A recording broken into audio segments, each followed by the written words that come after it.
Saya mempunyai migraine hampir lebih kurang 5 tahun. Dan bila datang migraine tu memang teruk sangat sampai tak ada nak buat kerja. Pening sampai kena berhenti, kena rehat baru boleh buat kerja balik.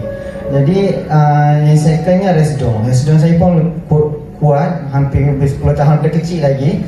Mak saya tahu kuatnya Resdon saya tu. Jadi bila saya amal Volta ni hampir 5 bulan je, kesan sangat besar pada saya.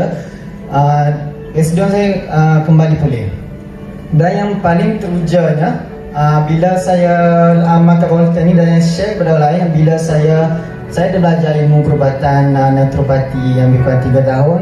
Dan bila saya buat rawatan kepada klien-klien saya beri Volta VKF, saya beri kapsul. Sebelum rawatan, proses penyembuhan itu lebih cepat. Jadi itu masa lebih teruja. Jadi ramai klien-klien saya repeat order untuk ambil Volta ni. Jadi itu membuatkan saya paling teruja mengamalkan Volta ni. Saya amalkan VKP semua mata. Saya tak ambil kapsul pun dah dapat merawat secara meluas sakit-sakit saya.